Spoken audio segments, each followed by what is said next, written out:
ఎడారిలో లేత మొక్క వాక్య ధ్యానాంశం. దాదాపు 2000 సంవత్సరాల కిందట ఓ మారుమూల కుగ్రామంలో స్త్రీ ఒక ఆమెకు కొడుకు పుట్టాడు. ఆ బాలుడు మరో గ్రామంలో పెరిగాడు. 30 ఏళ్ళు ప్రాయం దాకా వడ్రంగి పనిచేశాడు. ఆ తరువాత తాను జీవించిన 3 సంవత్సరాలు సంచార బోధకుడయ్యాడు.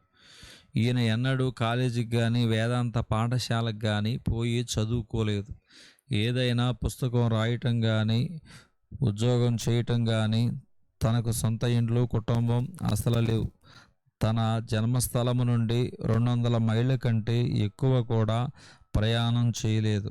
గొప్పతనానికి మనం ఆపాదించే పనులేమి ఈయన చేయకపోయినా అసంఖ్యాక ప్రజలు ఆయన్ను వెతికి వెంబడించారు. ఆయనలో ఉన్న ప్రత్యేకత ఆయన యువకుడిగా ఉన్నప్పుడే ప్రజాభిప్రాయం ఆయనకు వ్యతిరేకంగా చెలరేగింది. తన అనుచరులే తనను విడిచిపెట్టిపోయారు. అనుచరులు శత్రుపక్షం చేరి ఆయన్ను దూషణ పాలు చేశారు. చివరకు 2 దొంగల మధ్య శిలువ మీద వేలాడదీసి చంపారు. ఆయన అంగీ కోసం చీట్లు వేసి పంచుకున్నారు. ఆయన శవాన్ని మరొకరి అరువు సమాధిలో ఉంచారు. ఆయన సమాధిలో అలాగే చనిపోయి ఉండిపోలేదు.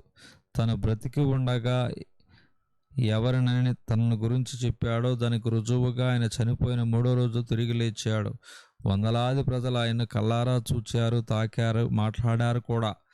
దేవుడు మనను మన పాపాల నుంచి రక్షించడానికి పంపిన దేవుని ఒకగానొక కుమారుడు, నరావతారి అయిన దేవుని కుమారుడు ఆయనే. 19 శతాబ్దాలు ఇట్లే దొర్లిపోయాయి. అలాగే ఇప్పటికీ 2 దశాబ్దాలు కూడా దొర్లిపోయాయి.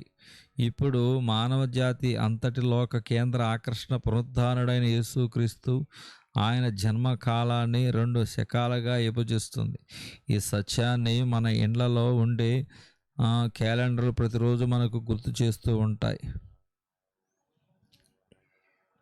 వారంలో మొదటి రోజైన ఆదివారం ఆయనను ఆరాధించడానికి, జ్ఞాపకం చేసుకోవడానికి ప్రత్యేకించబడింది.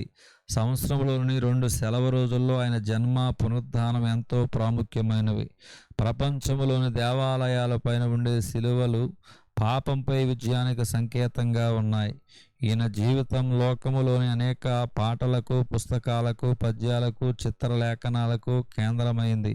వేలాది కళాశాలలు, వైద్యశాలలు, అనాథ శరణాలయాలు, ఇతర సంస్థలు ఈయన నామ ఘనత కోసం స్థాపించబడ్డాయి.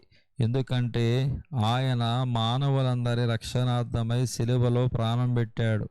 లోకంలో చరిత్ర ప్రారంభం నుండి ఇప్పటి వరకు ఉన్న సైన్యాలు కానీ, నౌకాదళాలు కానీ, ప్రభుత్వాలు కానీ, ఇంతవరకు పరిపాలన చేసిన రాజులు మరెవ్వరూ చరిత్ర కానీ గతిని మార్చలేనంతగా ఈ ఒక్క వ్యక్తి మార్చాడు. శతాబ్దాల తరబడి కోట్లాది ప్రజల యేసుక్రీస్తునందు విశ్వాసముంచుట ద్వారా పాప క్షమాపణను, దేవునితో సమాధాన స్థితి అనుభవించారు. ఈరోజు తనపై నమ్మిక ఉంచే వారందరికీ నూతన జీవం ప్రసాదిస్తానంటున్నాడు పునరుద్ధానుడైన యేసు. నేనే మార్గాన్ని, సత్యాన్ని, జీవాన్ని, నా ద్వారా తప్ప తండ్రి దగ్గర చేరే మార్గమే లేదని యేసు చెప్పాడు. నా మాట విని నన్ను పంపిన వాని యందు విశ్వాసం ఉంచేవాడు శాశ్వత జీవం గలవాడు. అతడు తీర్పులోకి రాక మరణములో నుండి జీవములోనికి దాటి ఉన్నాడు. యోహాను 5:24. ఎలాగైతే యేసు ప్రభు మరి నీ జీవితం మార్చి ఉన్నాడా? పరిశీలన చేసుకుందాం. దేవుడి కొద్ది వాక్యం దేవుడు దీవించును గాక.